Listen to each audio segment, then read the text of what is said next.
Welcome back to Imperfect, the Heart Centered Leadership Podcast. And, they say people come into your life for a reason, a season, or a lesson. And I'm hoping that my EQ sister, Dr. Katie Sandoe, is going to be hanging out with me. We met in February, and let's just say it's been spontaneous intellectual combustion since we met. And I'm so delighted to have you on the show. I love that. Spontaneous intellectual combustion. AKA, we're too much. That also sounds like that would be a great energy drink. I know, right? Hopefully not with sugar or caffeine. So no, it would be totally marketable. All healthy and natural.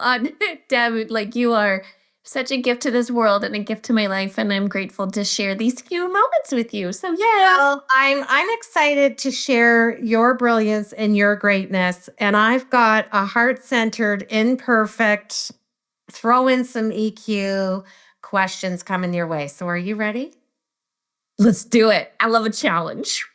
Okay, we've had a lot of chats, so I really thought about these questions, and we've joined each other in acknowledging that sometimes we get labeled as too much. Yes. So, in your leadership journey, how have you transformed that narrative into a source of power and purpose? I will phrase it this way, as it has been a journey back to myself. So the too much messages for me started when I was really young, like 5, 6 years old, of you're too smart for your own good, you're too energetic, oh my gosh, you're a lot. You ask why too much. And I remember that those began to shape the expectations that people had of me. And those messages intensified through middle school, high school, and really impacted me, came to a head when I started my career, and in particular had my first few leadership roles. And I'm going to say, Deb, probably for the first third to half of my career journey, I very much calibrated who I was. I was thinking of my favorite superheroes, Superman, Wonder Woman, and how they have these incredible gifts and powers.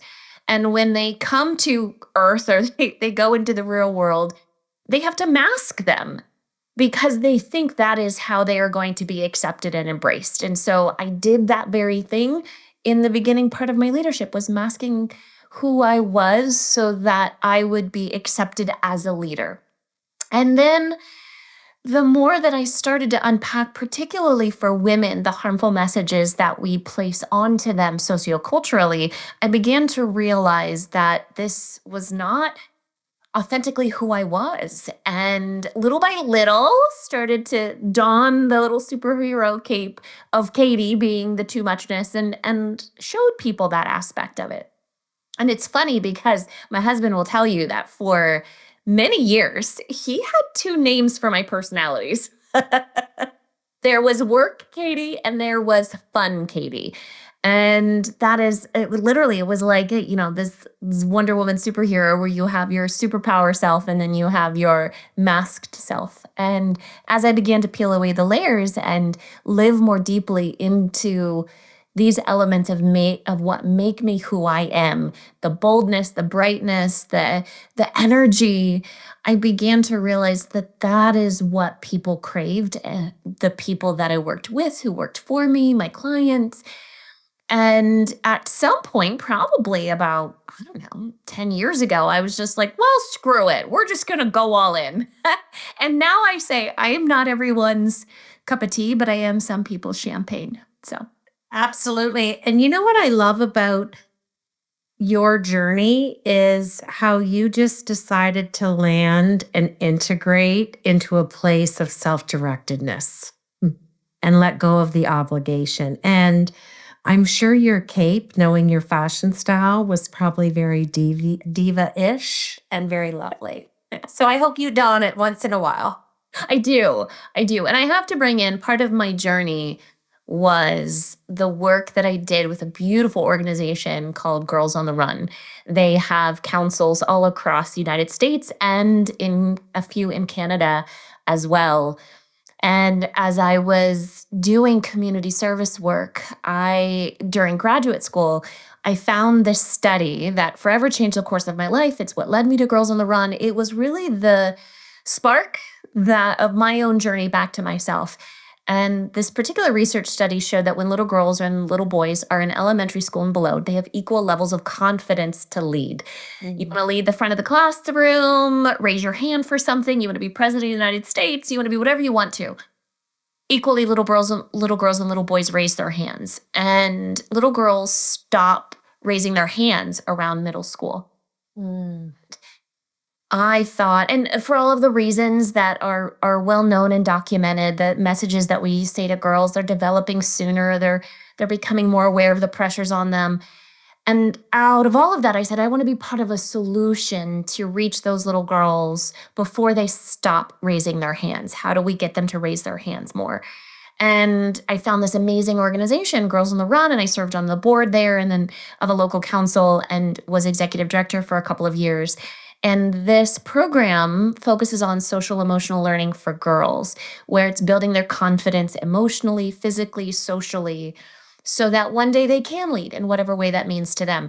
And in doing that work, I'm absorbing these messages that are meant for girls in the third grade, fourth grade, fifth grade. And I'm like, oh my gosh, this is what I need in my life. And I say all of that because I do actually have a pink cape and a green cape, and they I are love both it. Girls on the Run. And so, depending on if I'm going to speak or a certain setting, I will wear my cape when I walk in and don the Absolutely. status cape. I love it. I love it. You speak about leading with purpose and love. How do you operationalize love in leadership without compromising boundaries or performance? How do you operationalize love? You don't. You don't operationalize it because love is a human experience, it is a human emotion. And so it is something that you must live as a leader authentically. Now, what I think you can operationalize is the boundaries that you set for yourself, putting strategic elements in place in your life that will guide how you lead, whether it's a personal strategy screen, which I have, a life's board of directors, which I have. So there are certain things that you can do in your life to operationalize the way that you live out love. But I don't think you can operationalize love. It is a choice of how you want to show up and give yourself to the people you are leading. Absolutely. Well said. Okay, my next question. Burnout is a real threat to even the strongest leaders. How has your relationship with Ikigai helped you design a sustainable, energized leadership practice? Oh, you did do your research, I didn't did you, my Deb? homework. I'm So, sitting down with somebody who has their DED. I'm going to do my homework.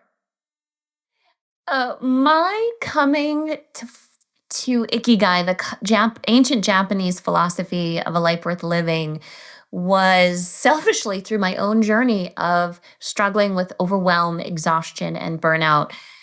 And I think, in particular, Western cultures struggle with this notion of everything has to be big in our life. We need to find a big purpose. We need to have a big career. We need to do extraordinary things. I mean, heck, we give awards to all the biggest and the best. You make the most money, you're the most accomplished, you do the most extreme, physical ultra endurance thing, or you have the biggest social media influence, and everything's big, big, big, big, big. And the problem with that is that the bar keeps moving and it's exhausting to try and keep up. And this struggle with exhaustion and overwhelm and burnout transcends, though, Western cultures. It is a global issue. In fact, the experts are calling it, right now, we are in the midst of a human energy crisis. There are several transnational research entities that are saying we're in the midst of an emotional recession globally. Like people are depleted. I find people struggle with the word burnout because, first of all, I think it's overused. It's not well understood. And it evokes the fact that we're weak, that clearly we don't have enough in us to push through. And that is a particularly Western mindset, is this idea that we got to push through, and we push ourselves to the point of exhaustion. So it is burnout. I've been reframing it as this human energy crisis. And what I realized is that there is no simple, well, it is simple. There is no easy solution. There is no quick fix to especially the problems that are contributing to this. The political systems that are broken, the educational systems that are broken, the, you name it, professional system. These are complex issues. And also, we realize it's life. Life will throw at you huge things, often unexpected. And so, in my own quest of what does it mean to live a life that I am in love with, not that it's happy all the time, not that it's perfect, but that even through the challenges and the struggles, how does life feel deeply meaningful, rewarding, and fulfilling? And in my search, I continue the research continues to point to people having a sense of purpose, that there is a reason for their life, is what helps them weather even the greatest of challenges. It was Viktor Frankl who once beautifully said, "A man with a why can withstand anyhow." My challenge with purpose was that it felt so big. And when I talked with other people, it was like, oh my God, this is one more thing. So on top of being a perfect parent and on top of needing to have a great career and all these things, oh, and I need to find my purpose. Yeah, okay. So it felt too big existentially. People felt disconnected from it. And yet everything kept pointing me back to purpose. And I came across this a beautiful study called Blue Zones of looking at the different areas of the world where people live the longest and have the most vitality. And one of the places that was mentioned was Okinawa, Japan. Ugh. Now, across all of the blue zones, the things that you imagine, nutrition, how you move your body, sense of community, sense of purpose, they all mentioned purpose.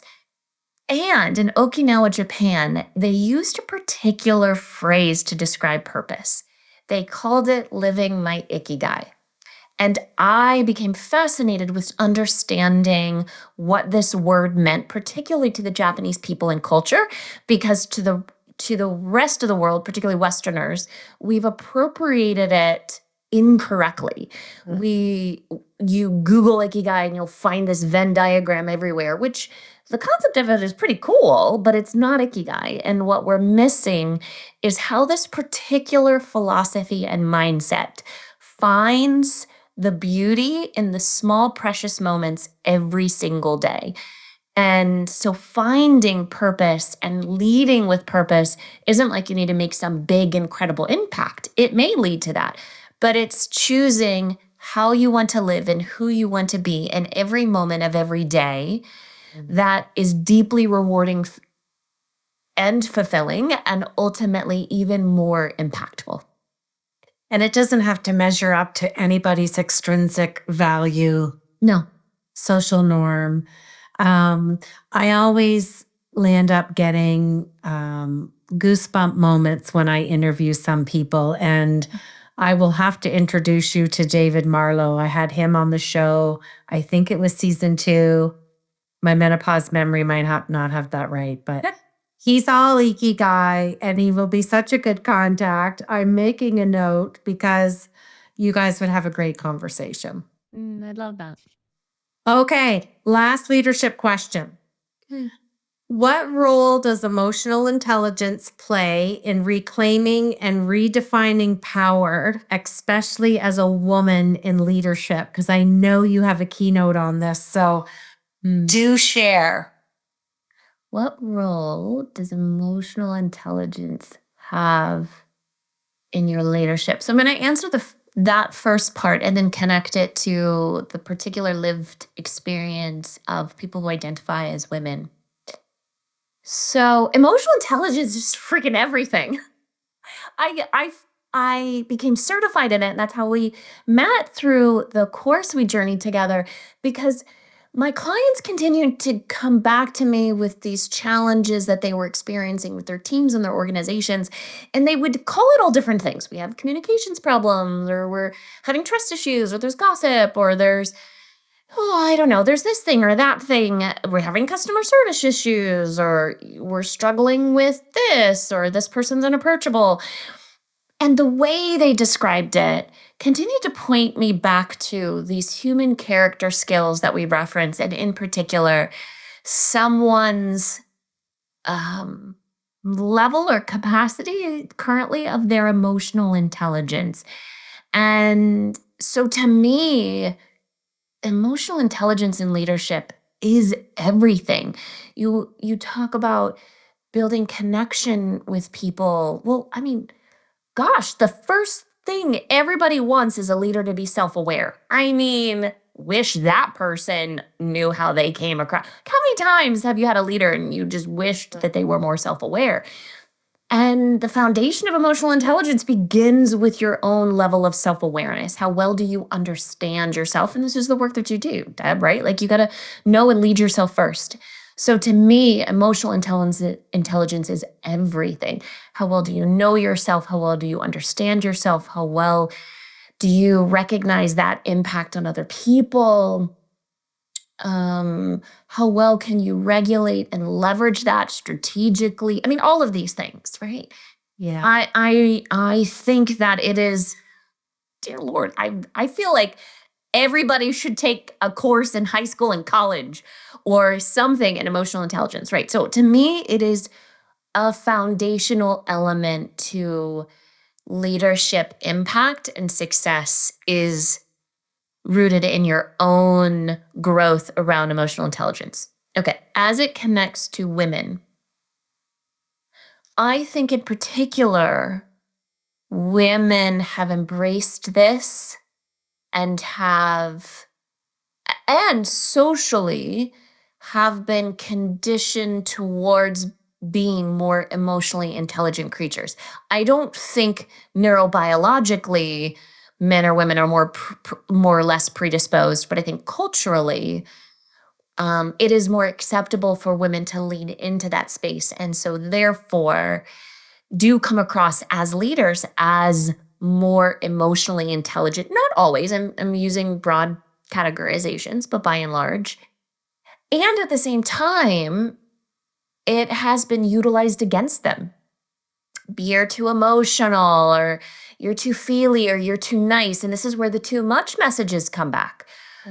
Where when women choose to lean into their emotional intelligence and build relationships and trust and empathize and express what they're feeling and can articulate it so well and understand the role of emotions in decision making in times of stress, that it can be utilized as a weapon against us that we're too emotional, which I think is so far from the truth.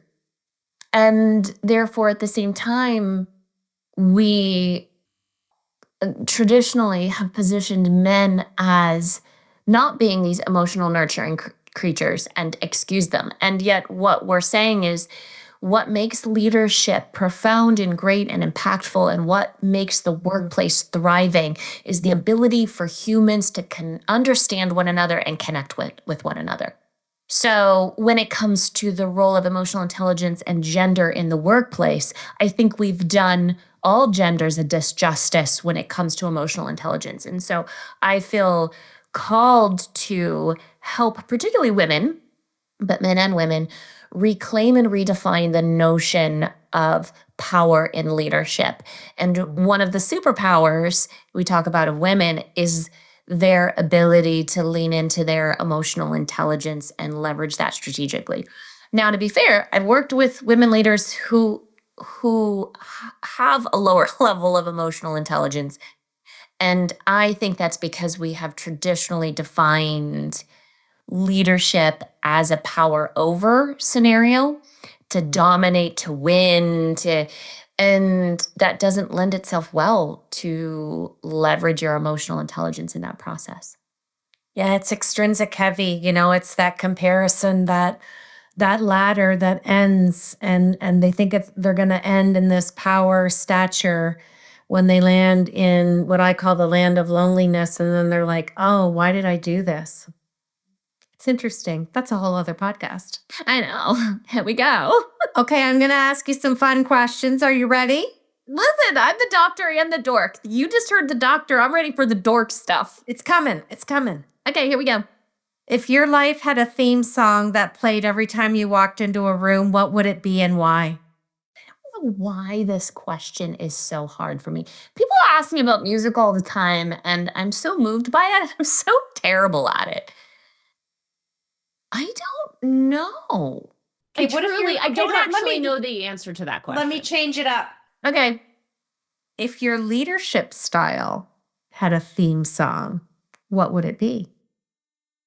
See, I know right away what mine is. You want me to share? Yeah, go ahead. Taking Care of Business by BTO. Ah. I love it. I'm kind of feeling like a Helen Reddy, I Am Woman vibe for you.